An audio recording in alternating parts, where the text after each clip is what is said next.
Hey folks, I'm going to take you really quickly through how to use the CME site.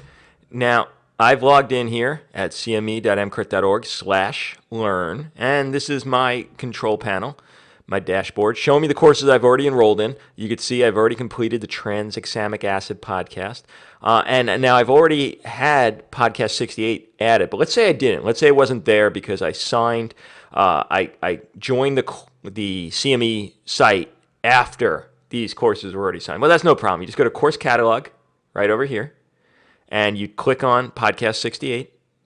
And this one, it's telling me I'm already added. But here, you'd be able to add the actual lesson to your list.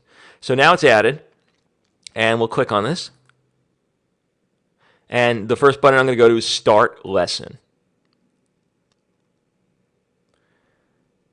Now I get a screen like this that gives me a CME information disclaimer, and it's just a regulation of the CME organization that you're supposed to read through that in its entirety, so do as you will. All right, now I'm going to go to the Podcast 68 test right down here,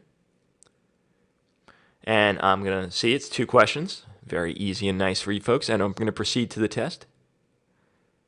And now I'm going to take the test. And let's see here. When performing ultrasound, by the time, okay. If a patient started with a blood pressure, okay. And now I'm going to submit the test.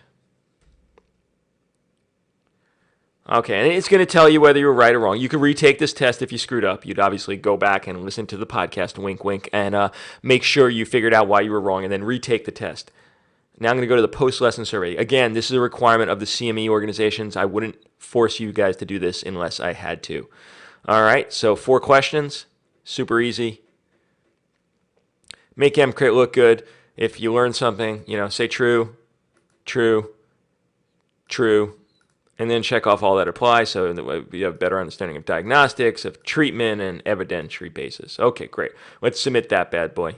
There are no wrong answers for that test. And now we've completed the lesson. We'll go to Control Panel.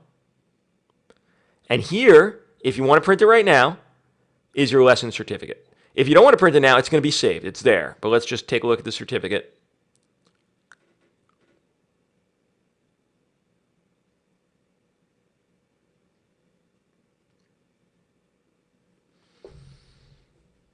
And boom, look, 1 hour credit, podcast 68, beautiful. You can print that out, you can save it to your desktop, what have you. And that's it. That's how to use the EMCrit CME site for getting CME credit for the individual podcasts. If you have any questions, shoot me an email. Just go to the contact link at cme.emcrit.org or at emcrit.org. All right, thanks so much. Scott Weingart saying bye-bye.